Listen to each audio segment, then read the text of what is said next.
नमस्कार। मैं डॉक्टर प्रगति गुप्ता, अमरावती, महाराष्ट्र, आज आपके सामने पुनः एक नया वीडियो लेकर उपस्थित हूँ। आज हम संत साहित्य निर्गुण काव्य की विशेषताएं देखेंगे। तो आइए देखते हैं संत साहित्य निर्गुण काव्य। निर्गुण काव्य के प्रमुख कवि संत कबीरदास है। अन्य कवि नानक देव, रैदास, दादू दयाल आदि है। कबीरदास किसी एक विचारधारा को लेकर आगे नहीं बढ़े। उन्होंने अद्वैत से निर्गुण ब्रह्म की भावना ली, वैष्णवों से सगुण भक्ति के तत्वों को ग्रहण किया, सिद्धों नाथों से खंडन मंडन की भावना ली। तो यहाँ पे इस प्रकार से निर्गुण काव्य हम देखते हैं। तो आइए हम निर्गुण काव्य की संत साहित्य की विशेषताएं देखें। तो सबसे पहली विशेषता है निर्गुण निराकार की उपासना। निर्गुण भक्ति काल के कवियों ने निर्गुण निराकार ब्रह्म की उपासना की, साकार मूर्ति पूजा का विरोध किया। निर्गुण निराकार ब्रह्म को राम, हरि आदि नामों से पुकारा है। उदाहरण देखते हैं। नीव बिहूणा देहरा, देह बिहूणा देव, कबीर तहाँ विलंबिया, करे अलख की सेव। तो कबीरदास जी कहते हैं कि मैं बिना देह वाला जो देव है, निर्गुण है, जो निराकार है, उसकी उपासना करूँगा, उसकी अलख जगाऊँगा। तो यहाँ पे जो संत कवि है उन्होंने निर्गुण निराकार की ब्रह्म की उपासना की। अगली विशेषता है सामाजिक अन्याय का विरोध। उस काल में समाज में जो अन्याय और कुरीतियाँ फैली थी, उसका संत साहित्य कवियों ने घोर विरोध किया। छुआछूत, जाति पाति, वर्ग भेद एवं वर्ण भेद को बढ़ावा देने वाली बातों का विरोध किया। उनके अनुसार जाति पाति पूछे नहीं कोई, हरि को भजे सो हरि का होई। तो उन्होंने यहाँ पर जो समाज की अन्याय थे, लोगों में अत्याचार हो रहे थे, धर्म के नाम पर, छुआछूत के नाम पर, ऊंची नीची जातियों के नाम पर, वर्ण व्यवस्थाओं के नाम पर, तो उनका विरोध किया है। अगली विशेषता है आडंबर एवं रूढ़ी परंपरा का विरोध। उस समय समाज में जनता पर रूढ़ी परंपराएं थोपी जा रही थी। जैसे ब्राह्मण वर्ग है तो वो निम्न वर्गों पे अपनी विचार थोपते थे, मूर्ति पूजा के लिए लोगों को परेशान करते थे, या और अन्य समाज थे, मुस्लिम समाज थे, उनमें भी जो कुछ भी उनके धर्म के प्रति व्यवहार हो रहे थे, तो इन सभी व्यवहारों के रूढ़ी परंपरा और आडंबरों जो बाहरी दिखावा था उसका विरोध किया। तो मूड़ मुड़ाए हरि मिले, सब कोई ले मुड़ाए, बार बार ते मूड़ते, भेड़ बैकुंठ क्यों न जाए। तो इस प्रकार से उदाहरण द्वारा कबीरदास जी ने हमें बाह्य जो आडंबर है, रूढ़ी परंपरा का विरोध बतलाया है। श्रृंगार के संयोग एवं वियोग पक्ष का सुंदर वर्णन। तो निर्गुण काव्य में श्रृंगार के संयोग एवं वियोग पक्ष का सुंदर वर्णन हुआ है। ईश्वर से मिलन एवं विरह की व्याकुलता का वर्णन दिखाई देता है। तो संयोग श्रृंगार का हम उदाहरण देखते हैं। नैनन की करी कोठरी, पुतरी पलंग बिछाए, पलकों की चिकडारी के, पिया को लिए रिझाई। तो यहाँ पे जो परमात्मा रूपी प्रियतम से मिलने का जो वर्णन किया है, उसमें हम संयोग श्रृंगार के दर्शन करते हैं। वियोग श्रृंगार की उदाहरण देखते हैं। बहुत दिनन की जौवती, वाट तुम्हारी राम, जीव तरसे तुझ मिलन को, मनि नाही विश्राम।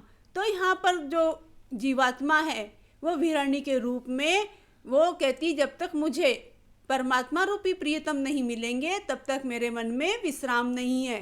तो यहाँ पर हमने संयोग श्रृंगार और वियोग श्रृंगार के उदाहरण देखे। अगली विशेषता है सद्गुरु की महत्ता। संत कवियों ने सद्गुरु को महत्व दिया है। उनके अनुसार सद्गुरु ही हमेशा हमें ईश्वर तक पहुंचाने का मार्ग बताते हैं। गुरु गोविंद दोऊ खड़े काके लागू पाए, बलिहारी गुरु आपने गोविंद दियो बताए। तो गुरु जो है कि ईश्वर और गुरु दोनों खड़े हैं, तो लेकिन गुरु ही हमें ईश्वर का मार्ग बतलाता है। तो इसलिए जो संत कवि उन्होंने गुरु को महत्व दिया है, ऊंचा स्थान दिया है। नाम स्मरण का महत्व। संत कवियों के अनुसार ईश्वर का नाम स्मरण करते रहना चाहिए, जिससे हम भवसागर पार हो सकते हैं। उदाहरण द्वारा देखते हैं। सुमरण से मन लागे, जैसे पानी बिन मीन, प्राण तजे बिन बिछड़े, संत कबीर कह दीन। तो जैसे मछली जो है वो बिना पानी के नहीं रह सकती, उसी प्रकार से जो जनता है या लोग है, संत कहते हैं कवि कि हमें भी सुमिरन से ही ईश्वर प्राप्त हो सकते हैं। बिना सुमिरन के हम ईश्वर को प्राप्त नहीं कर सकते। लोक कल्याण की भावना। निर्गुण काव्य के कवि समाज की कुरीतियों के विरुद्ध, अन्याय के विरुद्ध जनता को मुक्त कराना चाहते थे। उनमें लोक कल्याण की भावना दिखाई देती है। एक उदाहरण हम देख सकते हैं कि साई इतना दीजिए, जामे कुटुंब समाए, मैं भी भूखा ना रहूं, साई भी भूखा न जाए। तो यहाँ पर वो कहते थे कि ईश्वर हमें इतना दे कि मैं भी भूखा न रहूं, साथ में जो अन्य लोग हैं वह भी भूखे न रहे। तो इसमें हमें लोक कल्याण की भावना दिखाई देती है।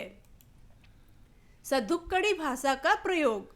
संत कवि एक स्थान पर नहीं रहते थे, जहाँ पहुँचते थे वहीं की भाषा अपनाकर लोगों को उपदेश देने लगते थे। इस कारण उनकी भाषा में अलग अलग प्रदेश के अनेक शब्द दिखाई देते हैं। अरबी, फारसी, अवधी, ब्रज, पंजाबी सभी भाषा के शब्द निर्गुण काव्य रचनाओं में दिखाई देते हैं।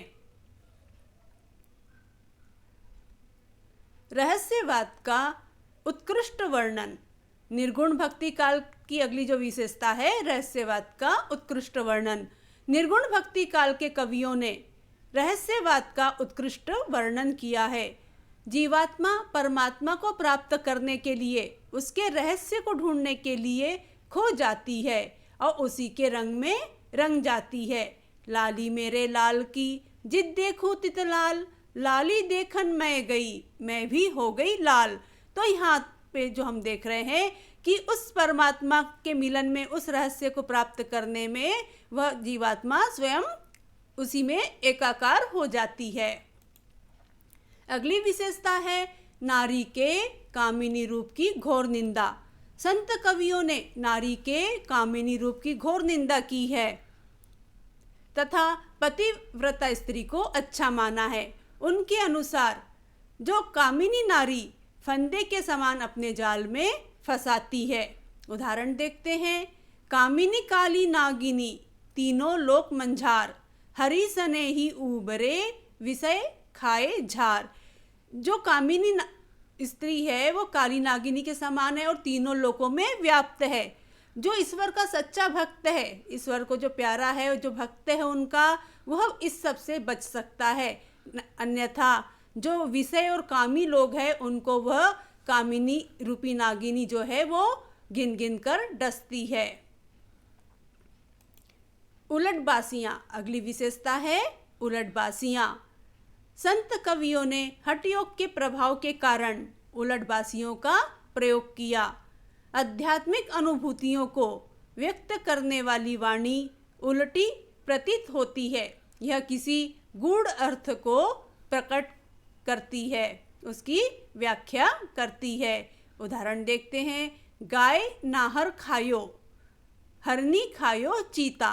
तो यहाँ पे जैसे कि गाय जो है वो शेर को खा रही है और हिरन जो है वो चीते को खा रहे हैं, लेकिन इसका गूढ़ अर्थ कुछ और ही निकलता है। अगली विशेषता है मुक्तक शैली। निर्गुण काव्य की सभी रचनाएं मुक्तक शैली में लिखी गई। ये कवि घटनाओं को देखकर अपने विचार मुक्त रूप से व्यक्त करते थे। तो इस प्रकार से यहाँ उन्होंने मुक्तक शैली में रचना की। यहाँ हमने संत काव्य निर्गुण काव्य की कुछ विशेषताएं देखी हैं। तो यहाँ पर इसके आधार पे हम निर्गुण काव्य क्या है और संत काव्य क्या है यह हम आसानी से समझ सकते हैं। उम्मीद है आपको हमारा वीडियो पसंद आया होगा और समझने में आसानी भी हुई होगी। आपको इस प्रकार के अगले हमारे वीडियो देखना हो तो हमारे चैनल को सब्सक्राइब न किया हो तो सब्सक्राइब अवश्य करें, जिससे हमारे आने वाले वीडियो आप तक आसानी से पहुंच सके। साथ ही हमारे जो सूफी काव्य है, राम भक्ति शाखा है, कृष्ण भक्ति शाखा है, तो इस पर भी हमारे वीडियो है जो आप आसानी से देख सकेंगे। नमस्कार, धन्यवाद।